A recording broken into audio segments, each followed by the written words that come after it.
शिवसेनेच्या 60व्या वर्धापन दिनानिमित्त शिवसेना पक्षप्रमुख उद्धव ठाकरेंनी केलेल्या भावनिक आवाहनाची माझ्यावर होणारे आरोप तुम्हाला खरे वाटत असतील तर मी आता माझं पद सोडायला तयार आहे, तुमच्यातला शिवसैनिक पक्षप्रमुख होईल, अशा शब्दात उद्धव ठाकरेंनी सत्ताधाऱ्यांच्या बोचऱ्या शब्दांना उत्तर दिले।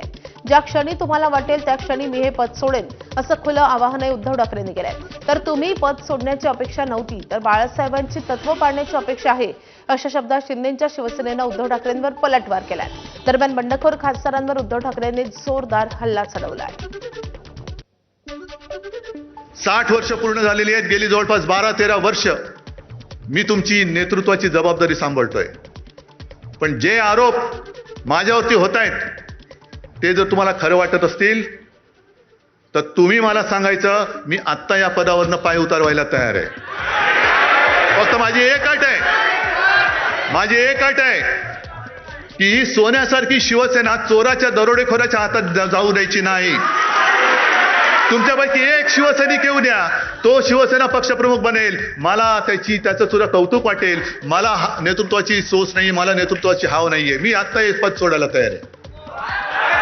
पण कोणी लाचार, गद्दार, भेसळयुक्त रक्ताचा माणूस माझ्यावरती आरोप करत असेल तर त्याला उत्तर हे तुम्ही द्यायचं आहे। बाकी मी डगमगलेलो नाहीये, मी खचणारा नाहीये। अनेक संकट आली, अनेक वादळं आली, मी पळणारा नाहीये, मी पहाडासारखा उभा राहीन, जबाबदारी स्वीकारेन। पण तुमच्या मनात जोपर्यंत विश्वास आहे तोपर्यंतच हे मी करेन। आणि ज्या क्षणी तुम्हाला वाटेल त्या क्षणी मी हे पद सोडल्याशिवाय राहणार नाही। दरम्यान शिवसेनेच्या नेत्यांनी उद्धव ठाकरेंच्या आवाहनावरून टीका केली आहे।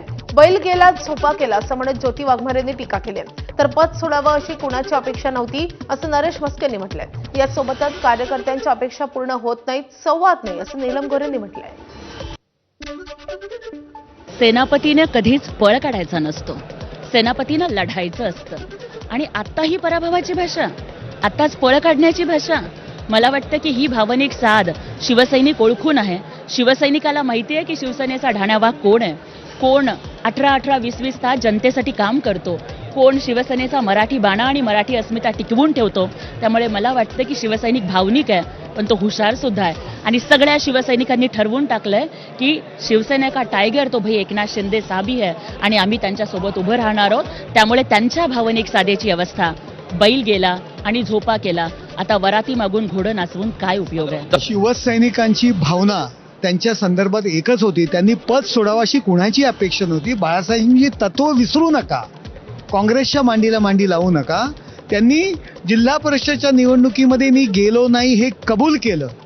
सरदारांनी सैन्याबरोबर लढायचं असतं, राजांनी सरदारांसोबत लढायचं असतं, घरात बसायचं नसतं।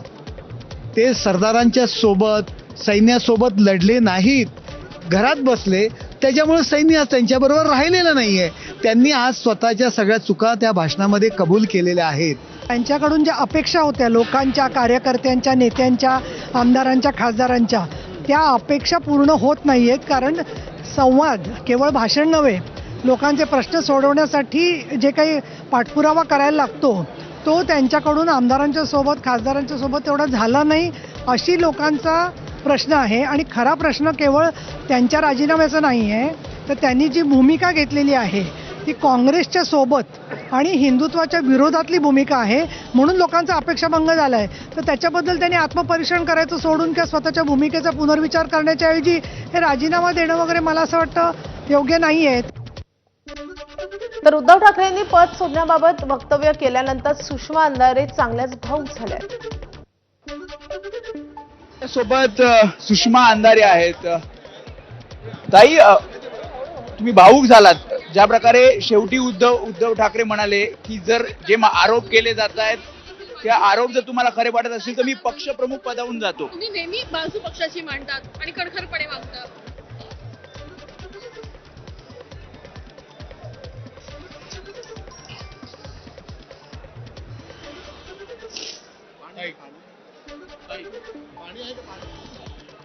अरे नाही प्लीज।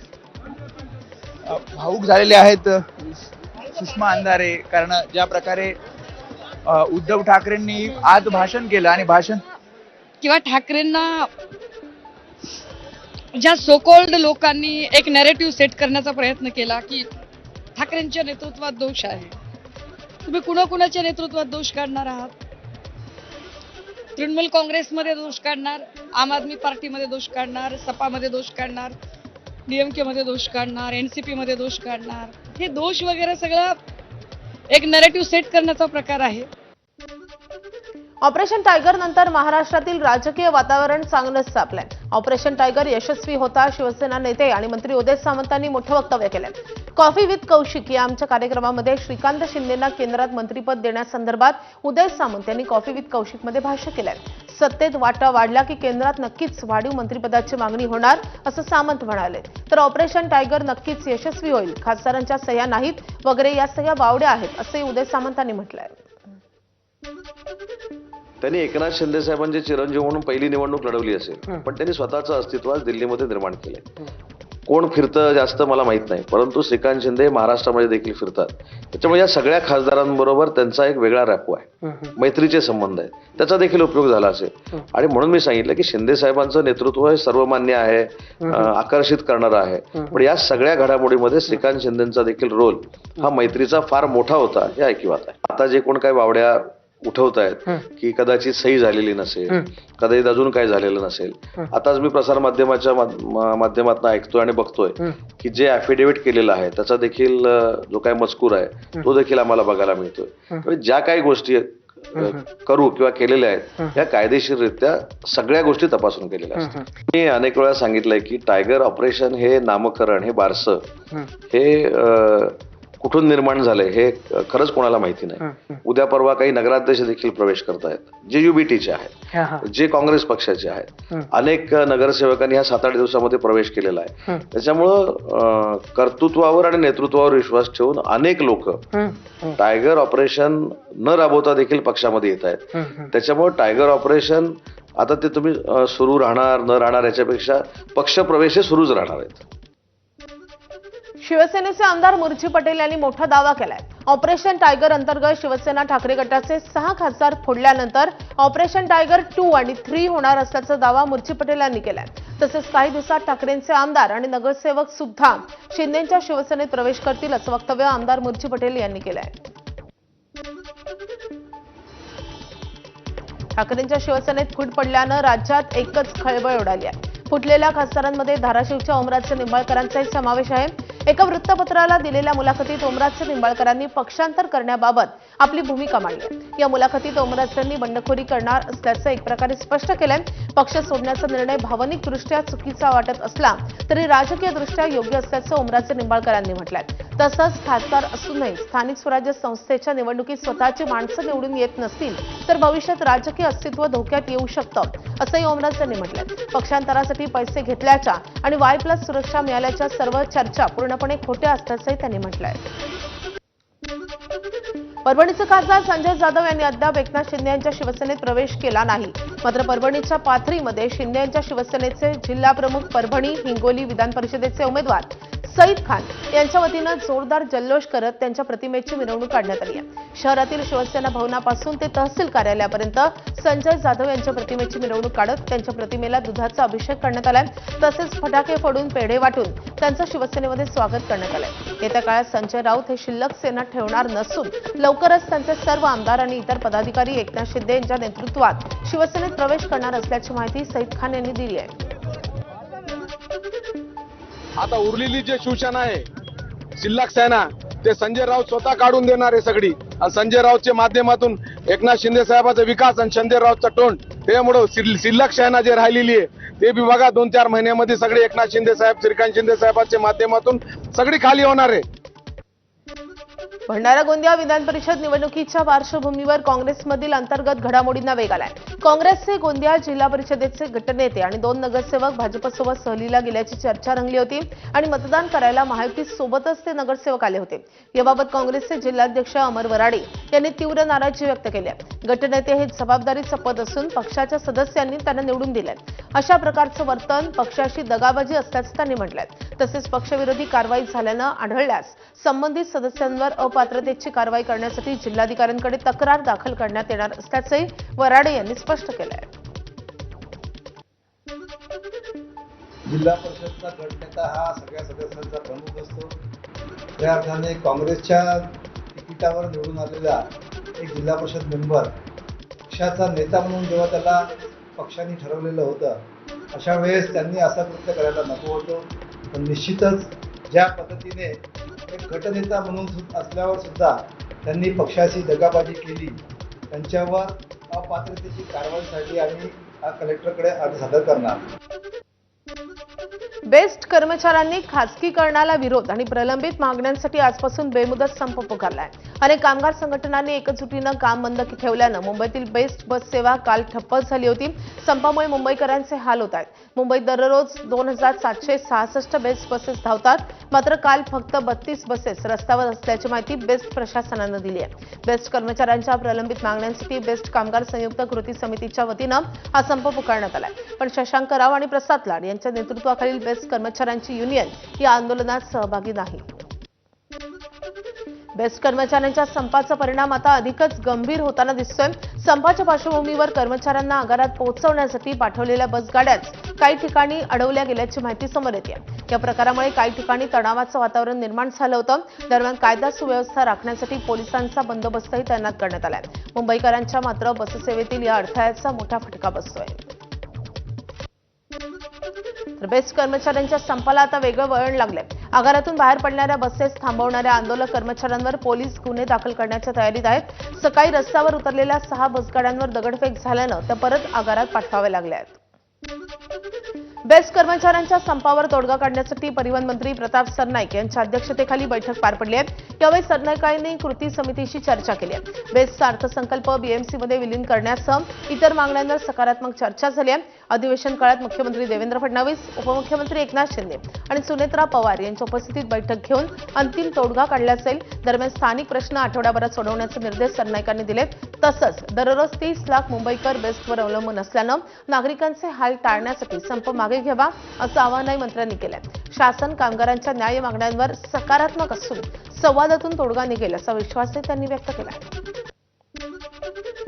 बेस्ट कर्मचाऱ्यांच्या संपावरून आता नीट परीक्षार्थींच्या अडचणींचा मुद्दा ऐरणीवर आलाय. माजी खासदार राहुल शेवाळे यांनी मुख्यमंत्री देवेंद्र फडणवीसांना पत्र लिहिलंय. 21 जूनला नीट परीक्षा असून विद्यार्थी परीक्षा केंद्रावर जाण्यासाठी बेस्ट बसवर अवलंबून असतात. संप लांबला तर विद्यार्थ्यांना मोठा त्रास होईल अशी चिंता शेवाळ्यांनी पत्राद्वारे व्यक्त केली आहे. पेपर फुटीनंतर आधीच हैराण झालेल्या विद्यार्थ्यांना आणखी संकटाला सामोरं जावं लागेल आणि त्यामुळे संपावर तातडीनं तोडगा काढावा. अन्यथा 21 जूनपर्यंत संप न मिटल्यास परीक्षार्थींसाठी पर्यायी वाहतूक व्यवस्था करावी अशी विनंती त्यांनी सरकारकडे केली आहे. तर बेस्ट कर्मचाऱ्यांच्या संपादरम्यान मुंबईत तणाव वाढतोय. बोरिवली पश्चिम परिसरात बेस्ट बसवर दगडफेक झाल्याची घटना घडली आहे. गोराई डेपोतून बोरिवली स्टेशनकडे जाणाऱ्या बसवर वजिरा नाकाजवळ अज्ञात व्यक्तीनं दगड मारलाय. या हल्ल्यात बसची काच फुटून मोठं नुकसान झालंय.